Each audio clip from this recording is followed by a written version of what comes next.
নমস্কার বন্ধুরা, easy to cook with রাখিতে আপনাদের সবাইকে স্বাগত। কম বেশি আমরা বড়া ভাজা সবাই খেতে পছন্দ করি, সেটা বর্ষার দিনে হোক কিংবা শীতের বিকেলে। তা আজ আমি আপনাদের একটা অন্যরকম বড়া ভাজার রেসিপি শেয়ার করব আপনাদের সাথে, সেটা হলো পালক পাতার বড়া। তা আসুন রেসিপিটা আপনাদের সাথে শেয়ার করি। ব্যাটারটা বানানোর জন্য আমি নিয়ে নিয়েছি একটা বোল, তার মধ্যে দিয়ে দেব 3 টেবিল চামচ মতো বেসন,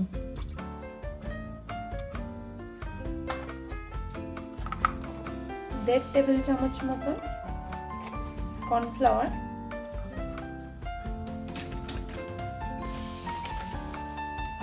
1 টেবিল চামচ ময়দা,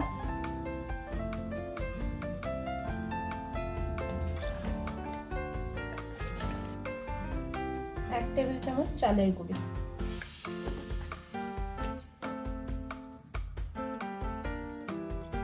পরিমাণ মতো নুন,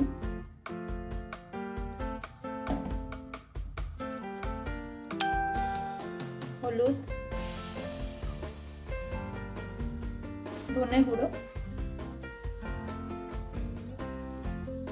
আর সামান্য পরিমাণে আদা বাটা। ভালো করে মিলিয়ে নেব, জল দিয়ে ব্যাটারটা বানিয়ে নেব।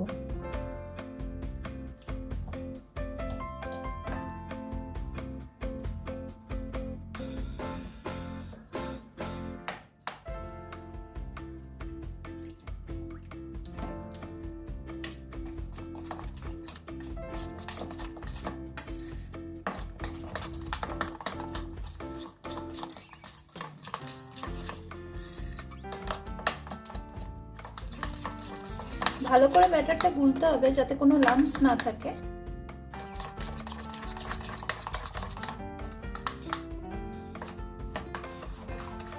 ব্যাটারটা গোলা হয়ে গেছে, এবার এর মধ্যে দিয়ে দেবো সামান্য পরিমাণ জোয়ান। এটা হাতে ভালো করে একটু ডলে নেব, এতে ফ্লেভারটা খুব ভালো আসে। এর মধ্যে দিয়ে দিচ্ছি, আবার একবার মিলিয়ে নেব।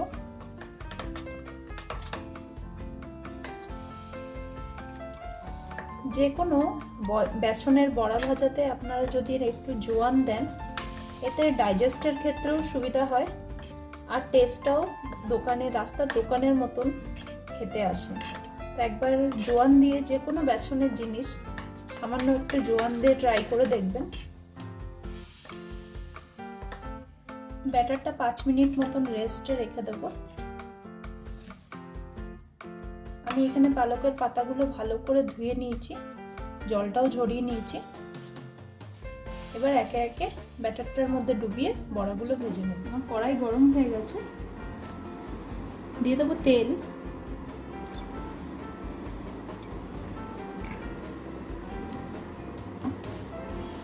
তেলটা কিছুক্ষণ গরম করে নেব।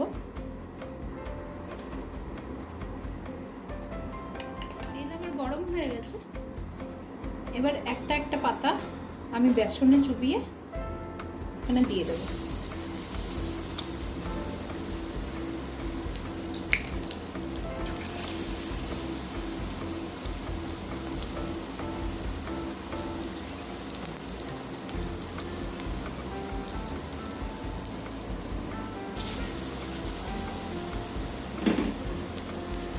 ফ্লেমটাকে বেশি হাইয়ে রাখবেন না, তাহলে পুড়ে যাবে।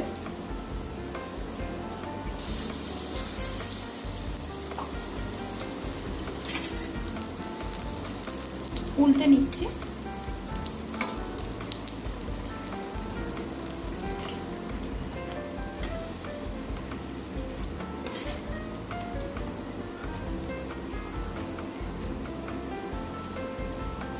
আমার বড়াগুলো ভাজা হয়ে গেছে, উঠিয়ে নিয়ে আমি বাকি বড়াগুলো এইভাবে ভেজে দিচ্ছি। হয়ে গেছে পালক পাতার বড়া। আমি আপনাদেরকে একটা পাতা উঠিয়ে দেখিয়ে দিচ্ছি কতটা ক্রিস্পি হয়েছে। আপনারা আওয়াজ শুনেই বুঝতে পারছেন। এইভাবে অবশ্যই একবার বাড়িতে ট্রাই করবেন বন্ধুরা, খেতে খুব সুস্বাদু হয়। রেসিপিটি ভালো লাগলে লাইক, শেয়ার এবং সাবস্ক্রাইব করে দেবেন চ্যানেলটাকে। বাই বাই বন্ধুরা, ভালো থাকবেন, সুস্থ থাকবেন।